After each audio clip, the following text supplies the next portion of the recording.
All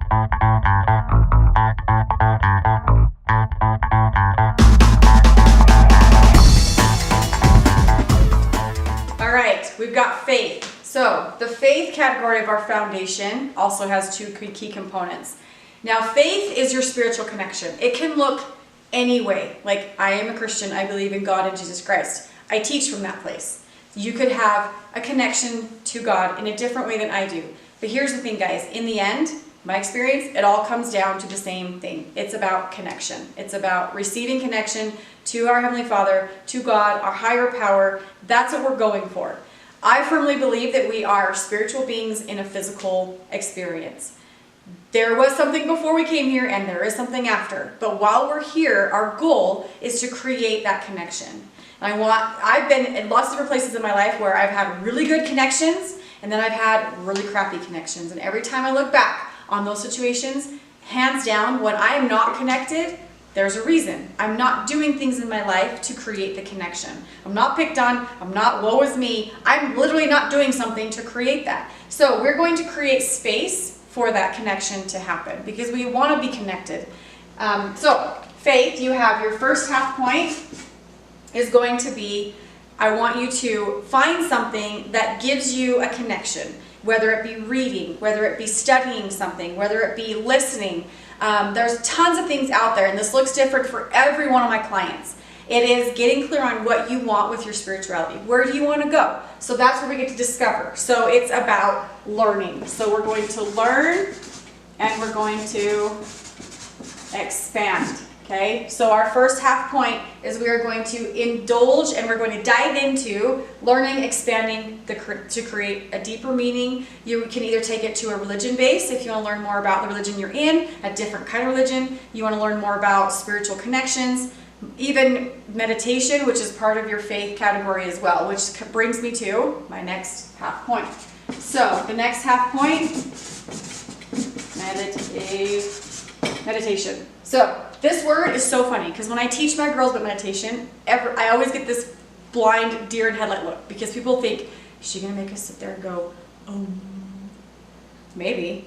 No, I'm not. Meditation looks different for everybody. Here's the thing, guys. Meditation, honestly, really doesn't even have to be spiritual.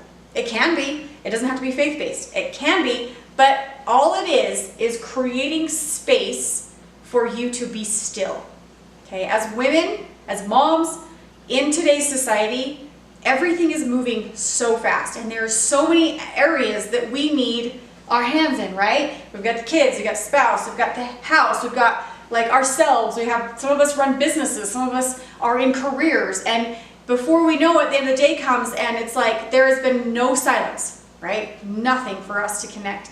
And our spiritual connection, we need that silence. We need the quiet time. Some of you might really struggle with this meditation. I hear this a lot from my girls, and so I want you to assure you that it doesn't need to be a lot of time. You don't need to sit and in the beginning, sometimes your meditation is going to feel super empty and you're going to wonder why you're doing it. But when I started first meditating, that's how I felt.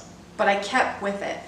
And now I'm able to meditate with purpose. So before I started one of my programs, I always meditate before I do my events. And I laid in my bed and I was meditating the morning of one of my kickoffs. And in this space that I was creating for myself, my goal was to be connected. And I just wanted, honestly, I was going to my Heavenly Father asking me to just be calm and collected and to be the instrument that He needed me to be. And during this meditation, what happened for me was awesome. I was able to see each one of my girls. Some of them I didn't know very well. They had just signed up. We were just starting a brand new 90-day cycle. And I was able to, in this meditation, see each girl, and the voice told me what she needed. And my mind went through each one of them. And I was told, this is what she needs. This is all she needs from you right now. And her journey, like she's here for this. This is what she needs from you. And I'm so grateful that I meditate and that I do that, because without that space, there would be no connection. And in that particular that experience for me, I was able to show up at my kickoff. And sometimes that was me meeting these women for the first time, but already knowing them because of the connection I already felt to them from my meditation. And it didn't happen that way. I've been meditating for a long time, off and on, good, bad. And if you guys keep with it, you will be given insights. You will be given direction. You will know what to do. And the voice, you will start to hear the voice. We have to slow down so we can hear the voice. Because the voice is our compass. And the voice is going to tell us where we need to go and what we need to do. But if we can't get to a place of quiet and get that connection, just like a boat without a rudder, we're just going to be swimming in circles. And so that is what meditation can create for you. And another instance I was hurt. Okay, and if you know me very well at all, when I'm physically limited, I go crazy. I turn into a lunatic. Like, it is impossible for me to sit still. And my husband, who also applies these principles every day, he had started to experiment with his own meditation. And he had told me about something he'd been doing with his meditation, which we call the gratitude meditation, where he would set his timer, and the entire time he's meditating, it would be for gratitude, and he would list things that he was grateful for. So I took that opportunity. I liked that idea, because at the time it was hard for me to find positive things. Like, I was hurt, I couldn't work out, I was suffering, my brain was like all foggy, and I lacked purpose. And so I took that and I was like, hey, I can do this. And so I started meditating, a gratitude meditation.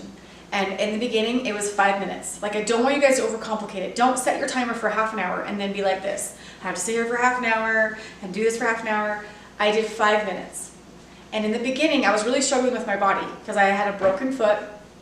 And so I decided for the whole week, I was going to pick physical attributes that I was grateful for. And I would list them for the whole 5 minutes. I would lay there and my mind would just be directed to everything I was grateful for, all of my physical attributes, whether they be right down to my fingertips or my muscles or my heart, my lungs, my mind, all of that I was grateful for. And within 3 days of doing that gratitude meditation, I was able to see things a little clearer. I was able to not be so depressed. I was able to appreciate the little things that I could do and the little progressions I was making in my healing process. So keep your meditations super simple. Like, don't overcomplicate it, but your intention is to create that connection.